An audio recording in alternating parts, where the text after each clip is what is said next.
옛날 옛적 성남 땅이 지금보다 훨씬 작은 마을로 존재하던 시절, 그곳에는 하늘만큼이나 넓고 푸른 호수가 있었다고 한다. 마을 사람들은 그 호수를 실륵호수라 불렀고, 마을 곳곳에는 이와 관련된 전설이 전해져 내려왔다. 전해오는 이야기로는 실륵호수에는 신비로운 힘을 가진 할머니가 한 분 살고 있었다고 한다. 사람들은 그 분을 실륵할머니라 불렀다. 실륵할머니는 수백 년을 사셨고, 호수를 지키며 그 물이 마르거나 오염되지 않게 항상 돌봐주셨다고 한다. 그녀는 본래 인간의 모습이었으나 어느 날 저녁 호수를 거니는 중 신령한 힘을 얻어 성스러운 존재가 되었다고 전해진다. 마을 사람들은 실륵할머니가 신탁을 통해 미래의 일을 예언하거나 어려운 일이 있을 때면 그들에게 지혜를 주었다고 믿었다. 그러나 실륵할머니는 모습을 드러내지 않았으며, 마을 사람들은 늘 그녀의 존재를 호수가 평화로울 때마다 느끼곤 했다. 호수가 맑으면 그것은 그녀가 기분이 좋다는 신호였고, 바람이 세차게 불면서 물결이 넘실거리면 그녀가 무언가에 화가 났다는 뜻이었다. 어느 날 마을에 큰 가뭄이 닥쳤다. 사람들은 농사를 지을 수 없었고, 양식은 점점 바닥을 드러내기 시작했다. 마을의 원로들은 회의 끝에 실륵할머니께 도움을 요청하기로 했다. 마을 사람들은 각종 음식을 준비하고 초를 밝힌 후 모두 호수 앞에 모였다. 그들은 눈을 감고 조용히 실륵할머니께 마음속으로 기도를 올렸다. 그때 갑자기 호수의 물이 조용히 솟더니 평온한 여인의 실루엣이 물 가운데 등장했다. 그 모습은 신비롭고 고혹적이었다. 사람들은 모두 경외심을 가지고 그 모습을 올려다보았다. 실륵할머니는 부드러운 목소리로 마을 사람들에게 마음을 모으고 서로를 아끼라는 가르침을 주었다. 또한 그녀는 호수의 물을 한 움큼 퍼서 하늘로 던졌고, 그 순간 하늘에서 비가 내리기 시작했다. 마치 축복의 비처럼 비는 하루 종일 내렸고, 마을은 다시 활기를 찾았다. 비가 그친 뒤 마을 사람들은 큰 잔치를 열어 실륵할머니의 은혜에 감사의 마음을 전했다. 그 이후로도 마을의 사람들은 실륵할머니를 경외하며 그녀에게 정성을 다해 감사의 기도를 올렸다. 마을은 점차 번창했고, 사람들의 삶은 한층 더 풍요로워졌다. 이 전설은 현재까지도 성남 곳곳에 전해지고 있으며, 현대인들은 실륵할머니를 마을 수호신으로 여기며 그녀에게 드리는 감사의 마음을 전통 행사로 이어가고 있다. 이렇듯 성남의 민속신앙은 여전히 사람들의 삶에 깊숙이 닿아 있으며, 신앙과 전통을 이어가는 중요한 요소로 자리잡고 있다. 두 번째 이야기, 옛날 옛적 지금의 창원 한가운데 위치한 작은 마을에는 매년 강한 바람이 불어와 사람들을 괴롭히곤 했습니다. 이 바람은 농사의 적이었을 뿐만 아니라 사람들의 일상생활을 방해하며 마을 사람들을 힘들게 했습니다. 특히 늦가을에서 겨울로 접어드는 계절, 이 마을의 주민들은 한밤중에 지붕 위에서 쿵쿵거리는 소리와 창문을 세차게 때리는 소리에 잠을 설칠 수밖에 없었습니다. 마을 사람들은 이 망령 같은 바람이 백령도에서 넘어온다고 믿었습니다. 백령도는 바다 건너에 있는 신비로운 섬으로, 그곳에는 바람을 다스리는 신이 살고 있다고 전해졌습니다.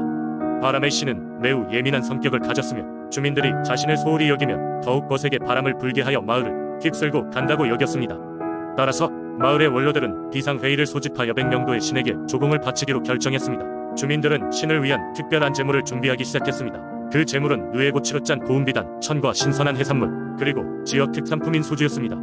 주민들은 이러한 예물을 정성껏 마련해 비를 머금은 회색 구름이 드리운 날 백령도로 떠났습니다.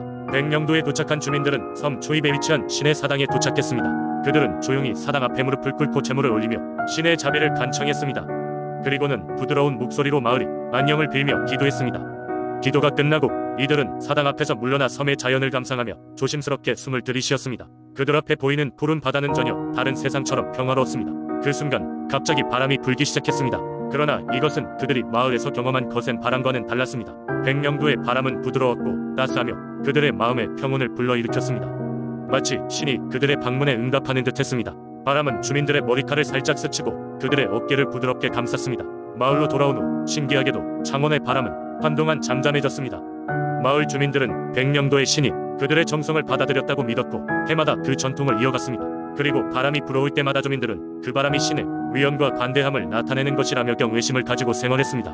이렇듯 창원 사람들에게 백령도의 바람은 단순한 자연현상이 아니라 신성과 연결된 깊은 민속신앙이었습니다. 그 전통은 오늘날까지도 이어져 오고 있습니다. 현재는 관능적인 춤과 함께 바람의 신에게 헌정하는 축제를 열어 그들의 조상들이 그랬던 것처럼 신에게 경의를 표하고 있습니다. 세 번째 이야기, 영천은 경상북도의 조용한 마을로, 그곳에는 대대로 내려오는 민속신앙이 있다.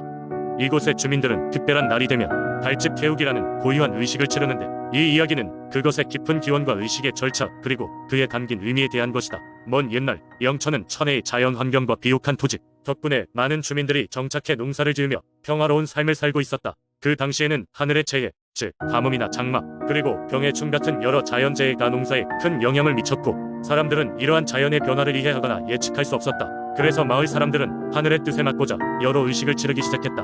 달집 태우기는 추운 겨울이 끝나고 따뜻한 봄이 찾아오는 시기에 치러지던 가장 중요한 행사 중 하나였다. 정월 대보름날 마을 전역에서는 밤이 되면 커다란 나뭇가지와 집단으로 만든 달집을 중심으로 주민들이 모여들었다. 이 달집은 마치 크게 타오르는 횃불처럼 높이 쌓아 올려졌고 그 위에는 주민들의 소원과 예군을 담은 작은 종이를 함께 묶어두었다. 달빛이 고요히 마을을 비추기 시작하면 가장 어르신이 첫 불을 붙였다. 그리고 이내 젊은 아이들이 이 불씨를 이어받아 달집에 불을 붙이면 집단은 일순간 불길에 휩싸이며 허공을 밝게 비추었다.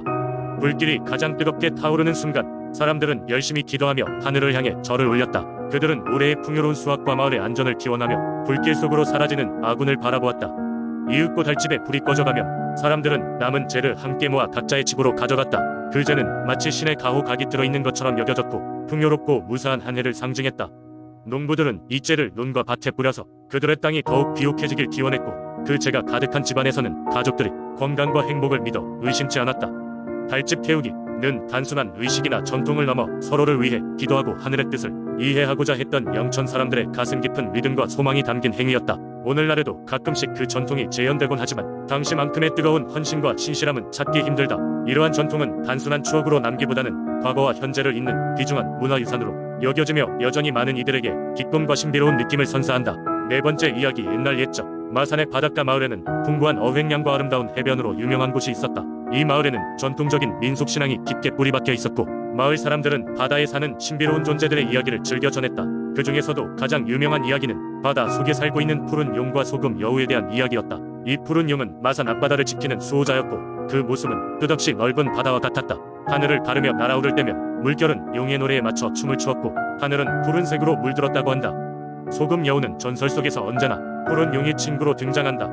소금 여우는 항상 인간의 모습으로 변신하여 바닷가 마을을 방문했으며 어부들에게 좋은 바람과 많은 물고기를 가져다 주어 마을에 행복을 가져다 주었다고 한다. 그러나 소금 여우는 바다의 마음을 헤아리지 못하고 욕심을 부리거나 바다의 규칙을 어기는 사람들에게는 가차없이 벌을 내렸다. 이 두 존재는 마산 바닷가의 자연과 사람들 사이에서 균형을 유지하는 역할을 했다. 그래서 마산의 사람들은 매년 음력 7월 7일 바다 제사를 지내며 푸른 용과 소금 여우에게 감사를 드렸다.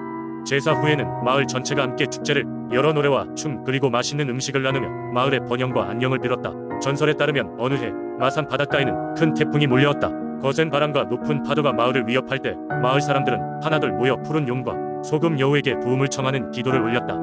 그 순간 바다에서 거대한 파도가 일어나더니 푸른 용이 하늘로 솟구쳤고 소금 여우는 바다에 장벽을 세워 태풍의 위력을 막아냈다. 덕분에 마을은 큰 피해 없이 태풍을 이겨낼 수 있었다.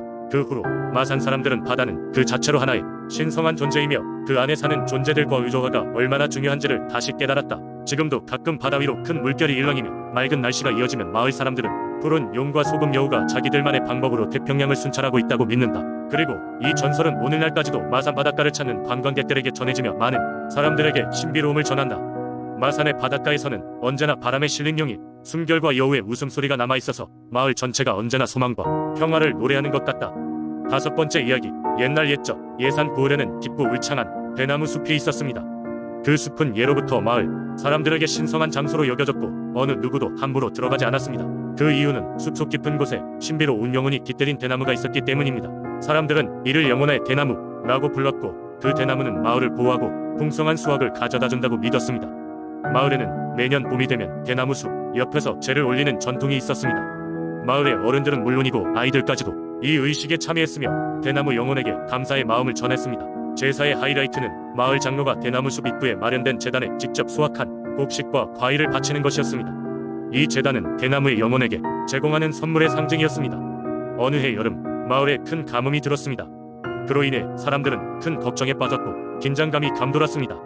그러던 어느 날 한 젊은 사내가 맹목적인 호기심에 사로잡혀 대나무 숲 깊숙한 곳으로 들어갔습니다. 그곳에서 그는 놀랍게도 빛나는 대나무를 발견하였고 그 대나무에서 기이한 소리가 들려오는 것을 느꼈습니다. 그는 두려운 마음에도 불구하고 더 가까이 다가갔고 그 순간 그의 눈앞에 푸른빛의 형체가 나타났습니다. 그것은 바로 대나무 숲의 수호자였습니다. 수호자는 그에게 이렇게 말했습니다. 인간이여, 이 숲의 신성함을 더럽히지 마라. 내가 마을 사람들에게 이 숲의 비밀을 지키고 자연을 사랑할 것을 약속한다면 마을에 다시금 풍요로움이 찾아올 것이다. 젊은이는 수호자의 말을 새겨듣고 즉시 돌아와 마을 사람들에게 모든 사실을 전했습니다. 마을 사람들은 그의 말에 따라 자연을 더욱 보호하고 사랑하며 매년 제사를 더욱 성대하게 치렀습니다. 그 후 놀랍도록 많은 비가 내려 가뭄이 해소되었고 그 해의 농사는 대풍년을 이뤘습니다. 마을 사람들은 대나무 숲에 영혼에게 감사의 마음을 전하며 매년 제사는 점차 예산, 보울의 훌륭한 전통이 되었습니다. 이 이야기는 예산 마을에 전해 내려오는 이야기 중 하나이며 단순한 설화로 치부할 수 없는 교훈을 담고 있습니다. 자연과 사람 사이의 조화를 통해 삶의 풍요를 되찾는 것이란 무엇인지, 그리고 우리가 우리의 환경을 어떻게 존중해야 하는지를 알려주는 이야기입니다.